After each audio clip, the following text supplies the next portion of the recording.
وللحديث عن تبعات هذه المباراة معي من جدة إبراهيم هزازي لاعب الاتحاد. وأنا أشكرك إبراهيم لاختيارك صدى الملاعب لتتحدث من خلاله. موضوع الزوري الحقيقة أخذ الكثير من الأبعاد. الأمير عبد الرحمن بن مساعد قال هي 3 مباريات 3 نقاط، مو ضروري يقلع عين اللاعب. أنا بدي مثل يقولوا جانب القصة تبعك. أول شيء أمسي عليك أخوي مصطفى وعلى أستاذ كفاح وأستاذ عبد العزيز غيفر. نعم. أول شيء أنا حاب أعتذر لجمهور الاتحاد، إدارة وأعضاء شرف، على الكرت الأحمر، وإن شاء الله نعوضهم في كأس الملك إن شاء الله بإذن الله. أما الأمير عبد الرحمن مساعد يعني ما أقدر أقول إلا أنت الأخ وأنت القائد، ويعني شخصية محبوبة لدي أنا شخصيا طبعا. يعني هو العلامة الفارقة في الكرة السعودية بكل أمانة يعني. طيب هو أتقبل منه كل نقد عادي يعني. طيب شو اللي صار إبراهيم؟ والله شوف، هي صار استفزازات في المباراة، صار استفزازات من كذا لاعب من الهلال. من مين؟ سميهم مين؟ ما يحتاج أذكر أسماء، خلاص هم عارفين نفسهم يعني، ما يحتاج أنا. الزوري واحد فلان منهم؟ وفلان وفلان، لا خلاص هي المباراة وانتهت، اعتبروا لي فصل الملعب وانتهت. يعني حتى كان جمهور الهلال كان ألفاظ عنصرية كانت بكل أمانة. شو تجاهها؟ انتهت المباراة. مبروك النادي الهلال وهاربة نادي الاتحاد يا أخوي مصطفى. إبراهيم ألفاظ عنصرية هذا كلام كبير، يعني مثل شو؟ أكيد أستاذ خليل جلال هو أدرى بالموضوع هذا، هو مسجل في تقريره أكيد حق المباراة. طيب موضوع الزوري نرجع من جديد.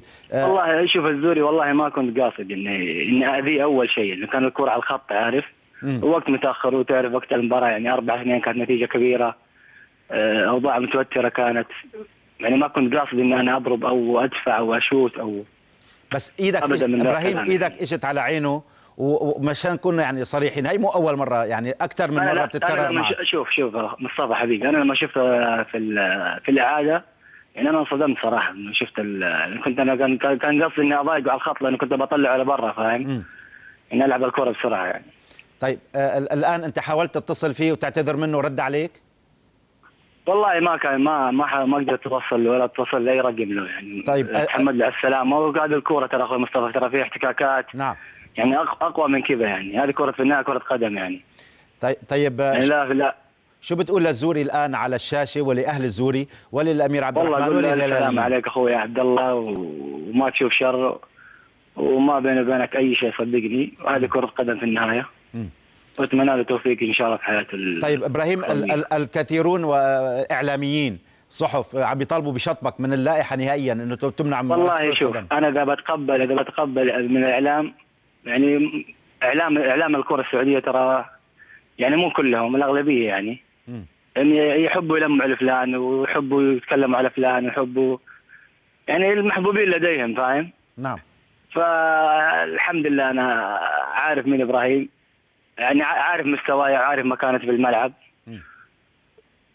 وما راح أقدر أتكلم أكثر من كذا يعني. طيب الإيقاف بالتقرير قالوا 10 مباريات، هو لم يصدر أي شيء رسمي صح؟ هذه إعلاميا للأسف، إنه بعض الإعلاميين حاب يصيدوا الماء العكر عارف، فخليهم يتكلموا ويقولوا عادي، أنا أدائي في الملعب ردي في الملعب. طيب إبراهيم حتى نكون واقعيين، أدائك مع الاتحاد يعني رائع مميز كلاعب كأداء فنيات، بس أكثر من مرة تكررت مسألة إنه إبراهيم هزازي عم يطلع بيعمل مشكلة. يعني أنت اليوم لما فريقك عم يخسرك وبنفس الوقت عم يصير استفزازات مع اللاعبين الآخرين، طيب ما لها حل هالقصة؟ هي أكيد لها حل إذا كان مجرد يكون في احترام بين اللاعبين، صدقني حيكون في حل. بس أنا قلت لك هم حابين يشوفوا على إبراهيم فقط، ما راح يشوفوا على أي أحد ثاني.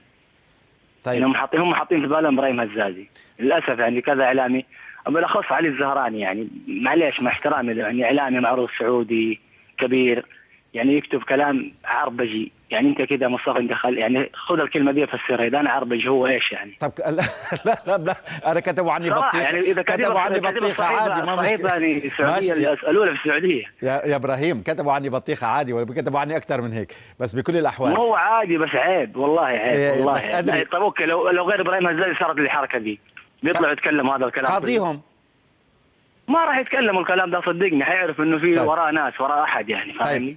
نحن نترياك، وأنا قلت الإمارات، نترياك في صدى الملاعب في حلقة نحكي فيها على كل عيني شيء. وراسي، بالعكس. ماشي. شرف أخوي مصطفى. ونتمنى أنه يعني الاعتذار يصل إلى الزوري. كنا حابين أنه نسمع رأيه، وإن شاء الله بنسمع رأيه بنجديد. شكرا لك إبراهيم هزازي لاعب الاتحاد. شكرا أبو كفاح. رائع كلامه، ولكن